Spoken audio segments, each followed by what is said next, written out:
देखो इसमें मैंने रिसर्च में आपको करवा रखा है random sampling method. Random sampling method बताया ना, रैंडम सैम्पलिंग मेथड क्या होते हैं, जिसमें सभी के आने के इक्वल चांस होते हैं। जब हम कोई पॉपुलेशन में से सैंपल उठाते हैं तो जब सबके आने के इक्वल चांसेस है तो उसको रैंडम सैम्पलिंग कहा जाता है।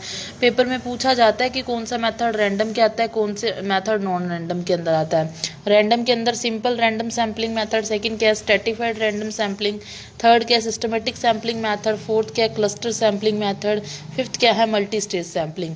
ये सब मैंने आपको रिसर्च में करवाए हैं, वहाँ से एक बार नोट डाउन दोबारा से रीड कर लेना। Simple random sampling method, stratified, systematic sampling method, cluster और multi stage. Non random sampling method में क्या आएगा, कन्वीनियंस आ गया, जजमेंट आ गया, पर्पजिव आ गया, कोटा हो गया, स्नोबॉल हो गया। पेपर में पूछा हुआ था कि स्नोबॉल सैम्पलिंग कौन सी कैटेगरी में आता है, तो नॉन रैंडम सैम्पलिंग के अंदर स्नोबॉल आता है, कोटा, पर्पजिव, जजमेंट और इंसिडेंट आता है। मतलब स्नोबॉल में भी क्या होता है कि हम क्या करते हैं बॉलिंग जैसे कॉन्टेस्ट नहीं होते, कॉन्टेस्ट होते हैं ना, जिसमें हम क्या करते हैं बॉल के अंदर एक जार के अंदर कुछ वो डाल देते हैं, पर्चेस डाल देते हैं, फिर उसको हम किसी सिस्टम से उठाएं। मतलब ये है कि ये नहीं है कि सभी के आने के इक्वल चांस है। हम कोई फॉर्मूला पुट करके जब हम उन स्लिप्स में से कुछ स्लिप उठाते हैं तो उसको स्नोबॉल कहा जाता है।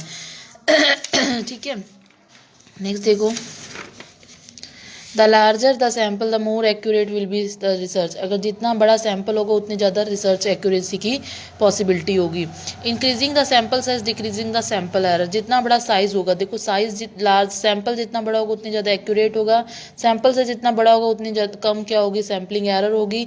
सैम्पल का साइज क्या हो सकता है, 100 तक हो सकता है। सैम्पलिंग के प्रिंसिपल्स क्या है, लॉ ऑफ स्टैटिकल रेगुलेरिटी, जितना हो सके रेगुलेटरी बेसिक के ऊपर हमें सैम्पलिंग करनी चाहिए। प्रिंसिपल ऑफ इनिशिया ऑफ लार्ज सैंपल, जहाँ तक हो सके लार्ज सैंपल लो।